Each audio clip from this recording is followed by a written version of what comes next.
All right, in this video, I want to show you a really simple and straightforward system for modeling and calculating parking spaces. I'll be using this proprietary Revit file here, this Revit template you can get access to by clicking on the link below. And as always, like and subscribe, please, if you find this useful. I'm trying to put out a lot of stuff that people can actually benefit from and things that make their jobs more fun and, um, you know, hopefully more profitable too. So usually parking layouts are drawn using just basic lines in CAD and usually calculated manually or some funky kind of system for using it, like spreadsheets and some other outside tools. So I just want everything done here in one spot. This system draws parking spaces that look good both as line work and as 3D geometry, plus automatically generates your calculations. So these parking families can also be controlled parametrically to change their dimensions project wide, and it applies to all different types of parking configurations. So we'll get started here. This is a sample project I'm going to show. If I zoom in on the site plan, the line work site plan, you can see it's just simple lines. Nothing complicated about it, just very simple line work. And you get an automated schedule of parking calculations and parking required and parking provided. And then in a rendered site plan, if I zoom in, you can see this is actually a nice line with actual thickness to it. If I change this to just a straight, there we go. This is a 90-degree parking. Everything is just very straightforward. But same for the 3D view. If I zoom in the 3D view, you actually get a white stripe with some thickness to it. And then, you can also see the labels on there, like a handicap and compact, EV, all of that. And as you change that around, the parking calculations over here will automatically update. So, this system is accomplished using some custom built families and parameters. So these are all just built from scratch, not the parking spaces built out of the box in Revit, which are pretty much garbage. So I'll use an example here just of one of the parking space types just to start inside of our line here. So this is just a standard 90-degree parking. From this one family, you're able to have these 5 different types of families. There's a compact space for this 90-degree parking.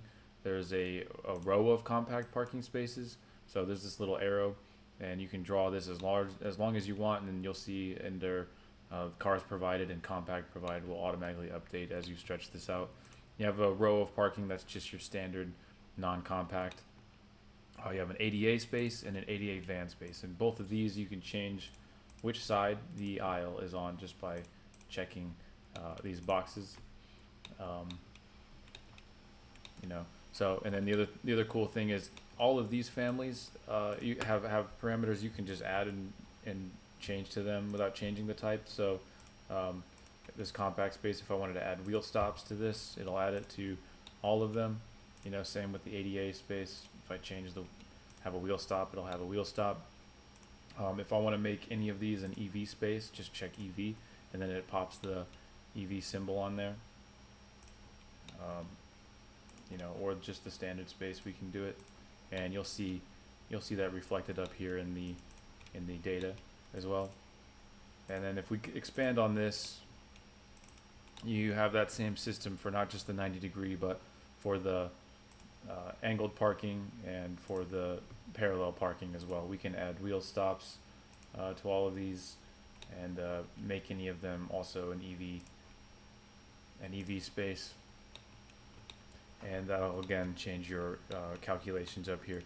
The other cool thing is you can change which floor these are allocated to. So these should be floor 2. Maybe these are floor 3, and these are 4 floor. You'll see up here they're organized by which floor they're on, and also which if they're on site or if they're in a parking garage, which you can set by this. Off to the right here, garage number on site. You can say garage number 1. Whatever you label it, it'll be automatically applied to your data and information up here.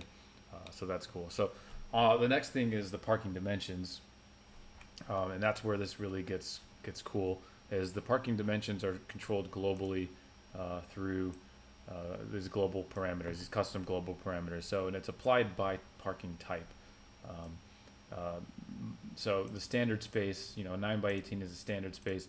That changes the width and length of the all of the standard space. So pretty much just down the middle here, all of these are standard spaces. All of these families will change when you change these.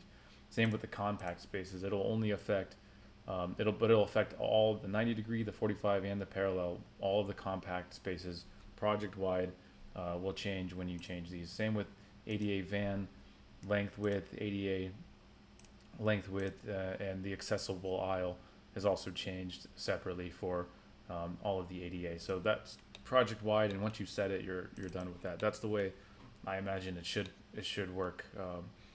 As you're going around and drawing these, moving them in place. So the last thing is you'll see up here. There's a percentage shown for the required parking for ADA, van ADA. It's a percentage of overall parking is how these are each calculated, and not only is it displayed here, but that's also a parameter that's driven by project information parameters. So if you go project information, you have these are expressed as percentages down in the schedule, but they're really just decimals, and you can change these here whatever you want them to be, and they'll reflect down in the schedule. So everything's just live and up to date, which is really nice. So so the last thing here is there's kind of a bonus thing that's going on here.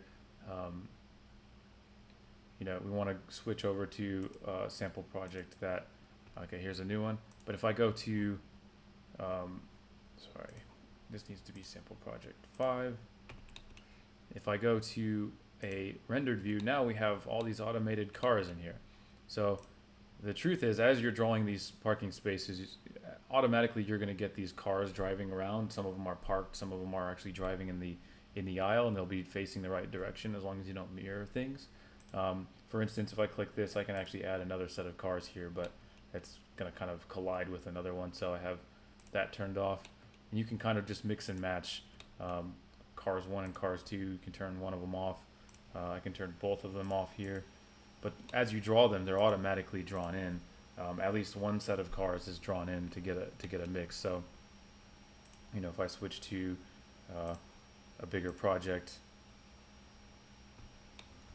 I just drew these parking spaces in, and I automatically get a site that has cars all driving around everywhere. And if I put a camera down in any spot in here, exported this to get a rendering done, not only would there already be entourage making the site feel active, but you'd also get a live up to date kind of version of calculation of where your project sits. So that's the advantage of using a system like this. Makes things fun, makes it really quick, and you'll have view settings like the line work plan doesn't have any cars drawn on it, but under that same for option 5, under that same option, the rendered site plan does, just to give you the line drawing plus a kind of a more rendered view of things. So that's all for this video. That's the end of that. Click the link below again to access the Revit template if you found this useful, and you'll also see a bunch of other stuff I find really useful down there in that link. So remember to like and subscribe if you like this. Helps me a lot. And that's the end of this video. So thank you, and I'll see you in the next one.